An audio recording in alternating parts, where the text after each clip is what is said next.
आप सभी को राष्ट्रीय विज्ञान दिवस की हार्दिक शुभकामनाएं। आप सभी जानते हैं विज्ञान के बहुत सारे ब्रांचेस हैं और उन ब्रांचेस का डेवलपमेंट गणित के बगैर संभव नहीं है। यद्यपि आज का विषय पर्यावरण संबंधित है, लेकिन चूंकि मैं गणित का प्रोफेसर हूँ इसलिए थोड़ी सी बात मैं गणित की रखना चाहूँगा। मैं एक मुझसे संबंधित वाक्य है जो सही घटना है। हुआ क्या था कि 2011 की बात है। हमारे कॉलेज के पास में एक स्कूल है, वहाँ पे सरस्वती शिशु मंदिर है। वहाँ पे राष्ट्रीय गणित दिवस मनाया जाना था और उनका कोई अलग प्लानिंग थी। उनको ये नहीं मालूम था कि मैं यहाँ पे आ गया हूँ और आनंद फानंद उनका जो गेस्ट आने वाले थे उनकी योजना तो कैंसिल हो गई और चूँकि कार्यक्रम को पूरा करना था इसलिए उन्होंने मुझे बुलाया। विदाउट प्रिपरेशन मैं उस स्कूल में चले गया। बच्चों की भीड़ लगी हुई थी। मैं जाके यूं ही कुछ सूझा नहीं, सिर्फ इतना पूछा कि मैथ्स नहीं होता तो क्या होता। तो बच्चे अपने अपने स्तर पे जवाब दिए। उसमें से एक बच्चे ने कहा कि सर अच्छा होता कि मैथ्स नहीं होता तो एक विषय नहीं पढ़ना पड़ता। बच्चे ने अपनी जगह पे बिल्कुल सही जवाब दिया था। हकीकत भी वही है, गणित नहीं होता तो नहीं, हम एक विषय नहीं पढ़ते। लेकिन आप सभी यहाँ पे महाविद्यालय विश्वविद्यालय स्तर के स्टूडेंट्स हैं। आप सबसे मैं यही क्वेश्चन करता हूँ कि गणित नहीं होता तो क्या होता, है ना। तो मेरे ख्याल से आप सबका जवाब सिर्फ इतना नहीं होगा कि एक विषय नहीं होता, बल्कि गणित आज आदमी जो है सभ्यता की जिस चौपान पे पहुंचा है, जिन ऊंचाइयों पे पहुंचा है ना, उन ऊंचाइयों पर पहुंचने के लिए आदमी के जीवन की मूलभूत आवश्यकताएं होती है रोटी, कपड़ा और मकान। रोटी किसान पैदा करता है, उसको कृषि के क्षेत्र में गणित का उच्च कोटि का ज्ञान होता है, तभी वो रोटी पैदा कर पाता है। तो बगैर गणित के रोटी भी संभव नहीं। कपड़ा हम जो पहनते हैं और जिसके वजह से हम अच्छा दिखते हैं, उसके पीछे भी एक टेलर का उस क्षेत्र में एक व्यवस्थित ज्ञान होता है। हम टेलर के पास उसी समय जाएंगे ना जब बहुत अच्छा सिलाई करेगा, और पूर्ण अच्छा सिलाई करेगा जिसको टेलरिंग के क्षेत्र में गणित का बहुत अच्छा ज्ञान होगा। ये तो कपड़ा। और मकान तो आप जानते हैं बगैर गणित के संभव नहीं है। तो रोटी, कपड़ा और मकान गणित के बगैर संभव नहीं है। और अलग अलग विषयों के साथ भी देखें तो गणित को आप अलग कर देंगे तो किसी भी विषय की तरक्की या किसी भी क्षेत्र में विकास संभव नहीं है।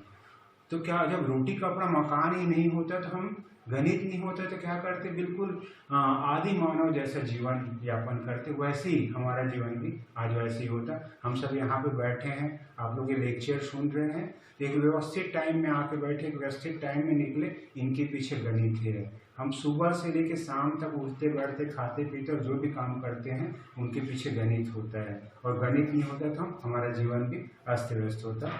ये तो थी गणित के संबंध। और गणित एक चीज और याद रखिए, गणित हमने विश्व से नहीं लिया है बल्कि पूरी दुनिया को हमने गणित का ज्ञान दिया है। आप जानते हैं कि जीरो का आविष्कार यही हुआ। संख्या पद्धति जो 1 2 3 4 5 6 7 8 9 तक के जो अंक हैं उनको पूरे विश्व को गणित ने दिया। ये कहाँ से? इंडिया से गया अरब में, इसलिए आज भी अरब में इसको हिंद सा बोलते हैं। अरब से गया यूरोपीय देशों में, है ना, और भी दूसरे देशों में गया, इसलिए इसका नाम हिंदू अरेबिक संख्या पद्धति के नाम से जाना जाने लगा। ये तो थी गणित की बात। अब आते हैं अपने मुख्य विषय पर्यावरण से संबंधित है, जिसको मैंने नाम दिया है प्रकृति परायण भारतीय समाज, पर्यावरण एवं सतत विकास। हम सभी जानते हैं कि हमारी जो धर्म और संस्कृति है बिल्कुल प्रकृति प्रेमी है। तभी तो नदियों की पूजा, पहाड़ों की पूजा और जो भी प्राकृतिक संसाधन उसकी हम पूजा करते रहते हैं। शायद इसीलिए कहा कि न काम आएगी कोई भी दुआ यदि जल और पेड़ों का नाश हुआ। और हम जानते हैं कि हमारे धर्म ग्रंथों में क्या कहा गया है कि क्षिति जल पावक गगन शरीरा पंच तत्व है अधम शरीरा। मतलब हमारा शरीर 5 तत्वों से पृथ्वी, जल, अग्नि, आकाश और वायु से बना हुआ। और प्रकृति में जितनी भी चीजें पाई जाती है वो सब के सब इन्हीं चीजों से बना होता है। और हम यदि अस्वस्थ होते हैं तो इन्हीं सब चीजों का असंतुलन हो जाता है और हम बीमार पड़ जाते हैं। विश्व में प्रकृति एक विशिष्ट आवरण आकृति है जो प्राकृतिक सुंदरता, विभिन्नताओं एवं विषमताओं के रूप में यथार्थ एवं सर्वत्र विद्यमान है।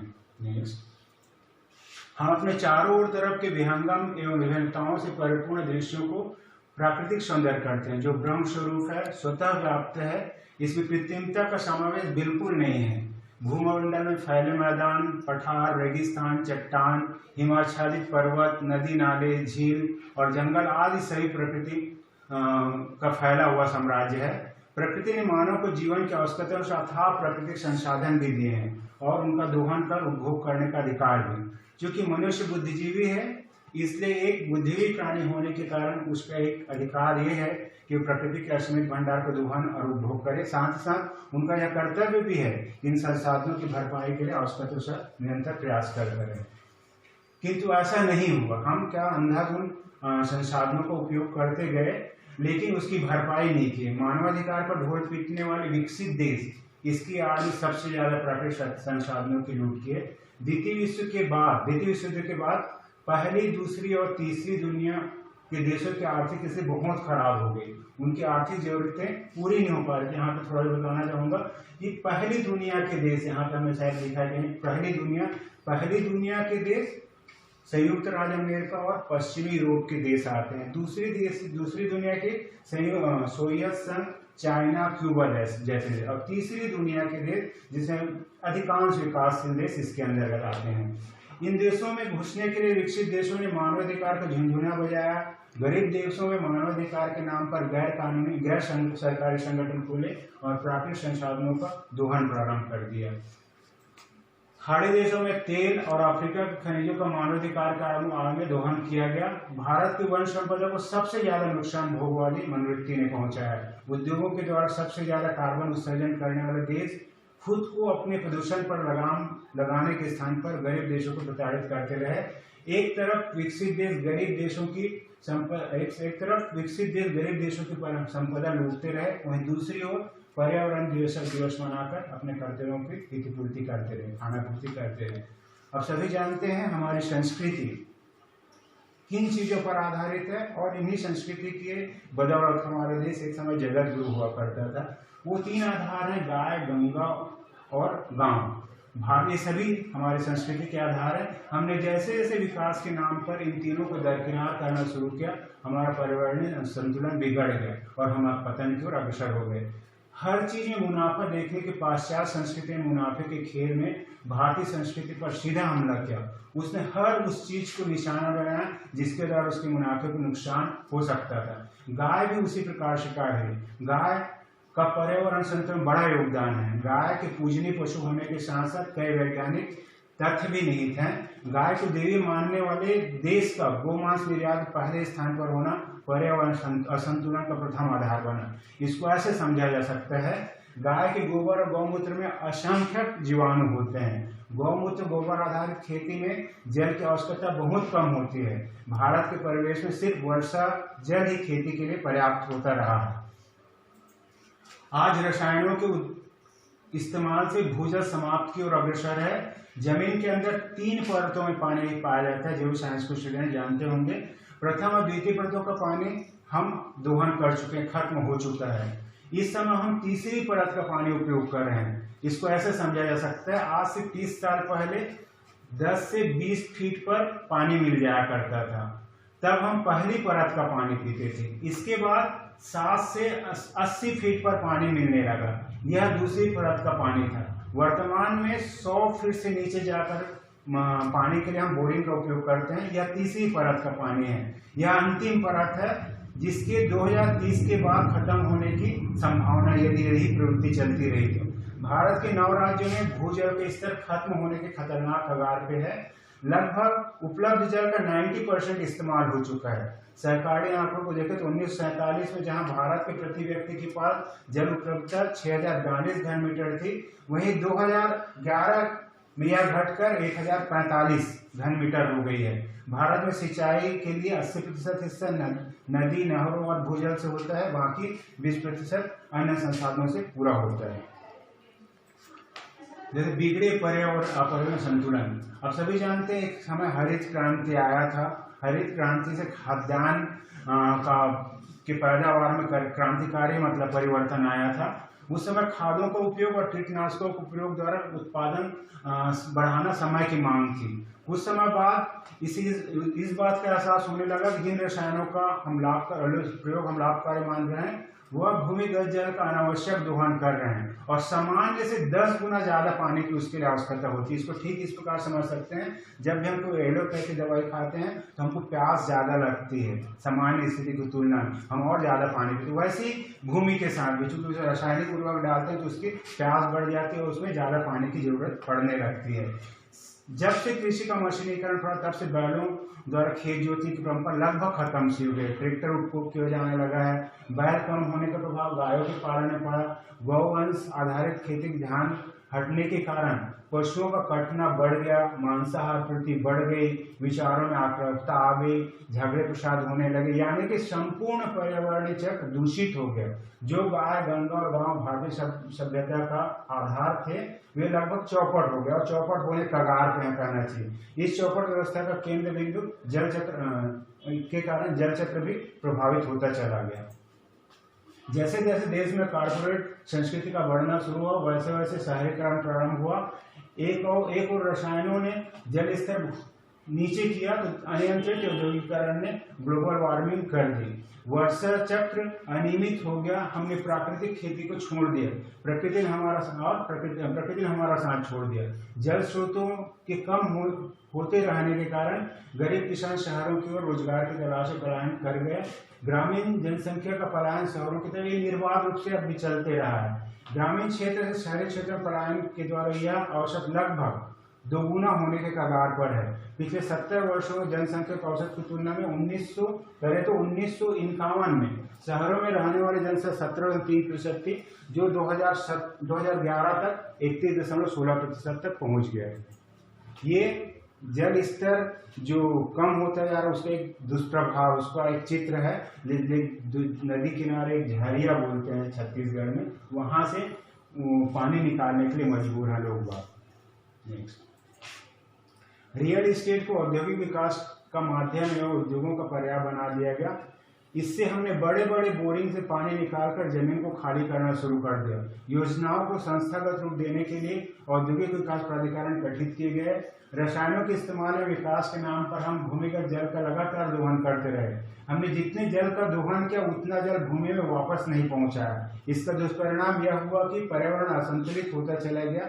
जल स्तर नीचे होने के कारण घरेलू एवं कॉर्पोरेट जगत में जल की आपूर्ति तो निर्बाध हुई, पर जंगल और जानवरों के लिए जल की किल्लत ने पर्यावरण को बुरी तरह से प्रभावित कर दिया।